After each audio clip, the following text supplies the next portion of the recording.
The studio lights beamed brightly as the audience clapped with excitement, unaware of the storm that was about to unfold. The hosts of The View exchanged knowing glances as the guest of the hour walked onto the stage, Elon Musk, dressed in a sharp black suit, wearing his usual confident smirk.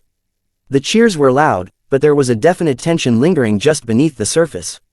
Jasmine Crockett, sitting across from Elon, locked eyes with him immediately. It wasn't a welcoming glance, it was sharp, calculated, and brimming with skepticism. The cameras zoomed in as Joy Behar introduced Elon with a rehearsed enthusiasm, hinting at a groundbreaking conversation about tech, politics, and power. Elon nodded politely, but his eyes were already measuring the temperature of the room. From the moment he sat down, it was clear this wasn't going to be a routine interview. The first few minutes were civil, even friendly. Sunny Hostin asked Elon about his vision for Tesla's future, and he responded with ease, throwing in a few jokes that earned scattered chuckles. But as Jasmine took her turn to speak, the air in the studio shifted. She leaned forward, microphone perfectly angled, and asked, "Mr. Musk, with your expanding influence across transportation, media, and now space, do you think there's a point where power becomes a threat to democracy?" The question hung in the air like a blade. Elon, momentarily caught off guard, raised an eyebrow. "Are you suggesting innovation is dangerous?" He replied with a smirk. Jasmine didn't back down. "I'm suggesting unchecked influence is," she shot back. The audience reacted with a mix of laughter and gasps. From that moment on, the pleasantries faded. Elon adjusted in his seat, tone cooling as he responded with sharp precision.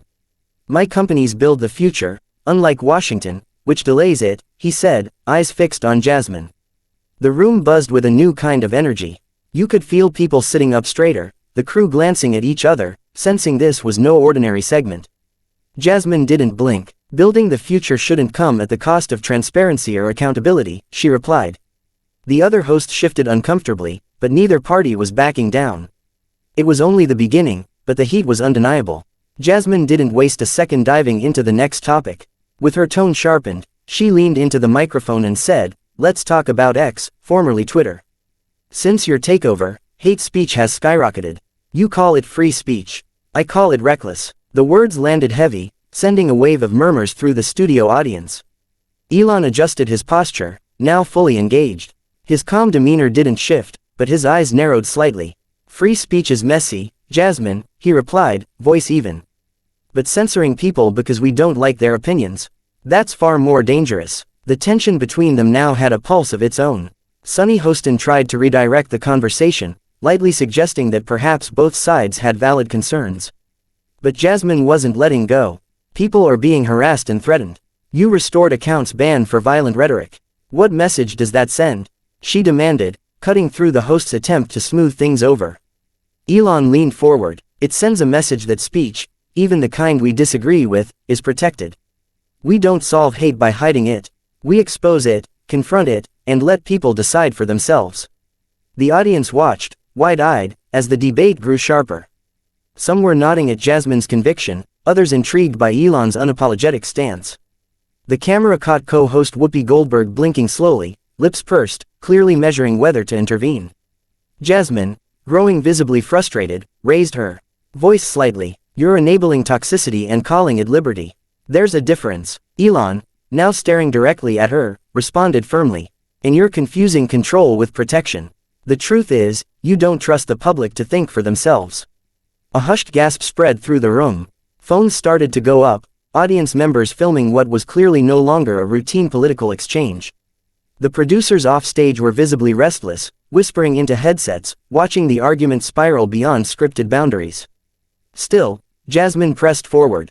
"Public safety isn't censorship, it's responsibility. And if you can't see that, maybe power has blinded you." Elon tilted his head, then coolly replied, "Or maybe politics has made you fear open dialogue." The room was now electric. No cue cards, no rehearsed talking points, just raw tension and clashing ideologies playing out live. Each word landed like a strike, and the line between debate and confrontation blurred with every passing second. Elon Musk, now visibly done with the passive approach, reached inside his jacket pocket and pulled out a neatly folded stack of papers. He placed them on the table with deliberate calm, letting the moment hang in the air. "You want receipts," he said, flipping the pages toward Jasmine. Here's internal communication from several government officials pressuring social platforms to silence voices they didn't like. This isn't theory, it's documented. The studio went completely still. Jasmine leaned forward, eyes narrowing as she scanned the documents from a distance. The camera zoomed in on the text, briefly flashing a highlighted line referencing moderation guidance from political offices. Jasmine crossed her arms. So now you're the victim. She snapped. You, the richest man in the world, are acting like you're oppressed because platforms once had moderation standards. This is spin. Elon didn't flinch. No, it's reality. I'm not saying I'm oppressed. I'm saying the American people deserve the truth. When the government pressures platforms to suppress information, that's not safety, it's manipulation. The audience murmured again, louder this time. Joy Behar tried to interject with a quick joke, but her voice was drowned out by the intensity between Elon and Jasmine. The back and forth had now become a duel, words as weapons, and neither side holding back. Jasmine picked up one of the papers, waved it slightly in the air, and said, even if this is real, you conveniently leave out the context. These platforms have rules. You took over and erased them in the name of freedom, but the result is chaos. Misinformation spreads unchecked. Violence follows. Elon leaned back slightly, a confident smirk returning to his face. What you call chaos, I call uncomfortable truth. People are smart enough to discern reality. The idea that only certain voices should be heard, that's dangerous. Jasmine stood her ground, and you're deciding who those voices are, based on what benefits you financially and politically. This isn't about principles, it's about power. That line struck hard. The crowd responded with gasps, some applause, and a growing tension that could be felt through the screen. Elon's smile faded. His next words were cold, deliberate. You talk about power like it's something I stole. I earned it through innovation, not manipulation. Unlike politics, the tech world doesn't run on popularity contests. The jab landed, and Jasmine's expression hardened. At this point, even the other hosts looked uncomfortable. Sunny glanced at the producers, clearly signaling for someone to step in. But Elon wasn't done. You're not angry about hate speech. You're angry about losing control over the narrative, he added, tapping the table with emphasis. Jasmine opened her mouth to respond, but Elon cut her off. I've let facts speak. The only thing louder here is your outrage. The entire set fell into stunned silence. This was no longer just television, it was something far more raw, more real. The silence stretched for a few seconds, but it felt like an eternity. Jasmine Crockett glared across the table, fists clenched slightly on the edge, as if holding herself back. Elon Musk sat motionless, eyes locked on hers with the intensity of someone who had drawn a final line. Joy Behar tried once more to mediate, her voice cracking slightly with nervous laughter. All right, let's all take a breath, this isn't Congress, folks.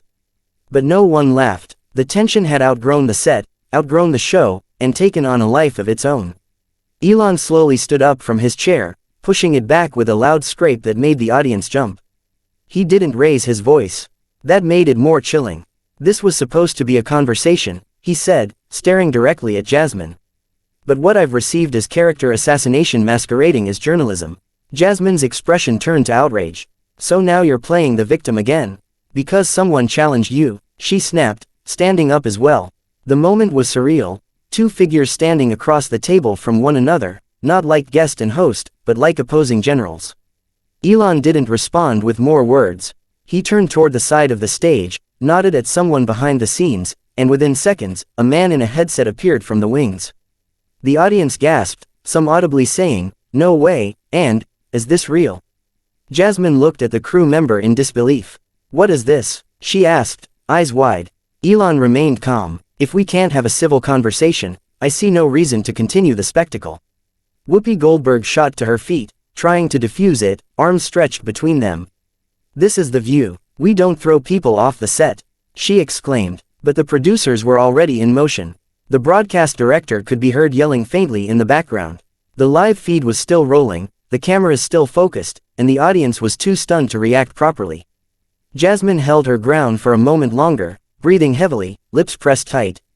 "You don't get to silence people in real life like you do on your platform," she said bitterly. Elon gave her a final look, cold and composed. "You've already said enough. Now let the public decide who's really silencing who." With that, security gently motioned for Jasmine to step off set. She scoffed, shook her head, and finally turned, walking away with fire in her eyes. The audience didn't know whether to clap, boo, or simply hold their breath. Some stood in shock, others whispered into their phones, recording every second. The moment would be replayed across millions of screens within minutes. As the doors closed behind her, Elon sat back down slowly, adjusted his mic, and looked toward the remaining co-hosts. "Now," he said, brushing invisible dust off his sleeve, "can we talk about solutions?" The camera didn't cut away. The silence that followed was louder than any applause could have been. As the studio doors clicked shut behind Jasmine, the room stood frozen in the aftermath. No one knew exactly what to do. The air was thick, heavy with disbelief and tension, as if the moment had knocked the wind out of everyone watching. Elon Musk sat calmly at the center of the storm, his expression unreadable. The co-hosts looked toward the producers, waiting for someone to yell, "Cut," or cue a commercial, but nothing came. The live feed continued. The audience was completely silent, eyes darting between Elon and the now vacant seat where Jasmine had been just moments before. Elon reached for the glass of water in front of him and took a slow sip. The gesture was deliberate, calculated. It sent a message. He was not rattled, not even slightly. "Let's continue," he said simply, his voice almost too calm. Sunny Hostin blinked rapidly, glancing to Whoopi, who had sat back down but was still shaking her head in quiet disbelief. Joy Behar finally spoke, her voice tentative. "Elon, I think it's safe to say that's the most dramatic moment we've ever had on this show." Elon gave a small shrug. "I didn't come here for drama. I came here for truth." In the audience, some began clapping, not loudly, not together, just scattered applause from those who either admired Musk's confidence or simply didn't know how else to respond. But just as many sat in stunned silence, arms crossed, processing what they had just witnessed. Phones were still raised, capturing every second. One camera panned to a woman in the front row whispering, "Did that really just happen?" To her friend. Back on the stage, Elon turned to the remaining hosts. "This is why people don't trust the media," he said. "They see these shows become arenas instead of platforms for discussion. I'm not here to fight, I'm here to push forward." Joy tried to bring the tone back to neutral. "Well, that's admirable, but our audience came for a conversation, not a confrontation." Elon nodded. "Agreed, but sometimes the truth is confrontation." The audience reaction was mixed. Some clapped again, louder this time. Others booed quietly, but there was no denying it. Something significant had just happened, and it had changed the dynamic entirely. Whoopi leaned into her mic, her voice lower and slower now. "People are going to be talking about this moment for a long time." Elon nodded slightly. "Good, maybe they'll talk about the ideas, too, not just the headlines." A few seconds later, a red light blinked over the camera, signaling the show had finally gone to commercial. But the buzz didn't stop. Crew members rushed to the stage, whispering updates into the hosts' ears.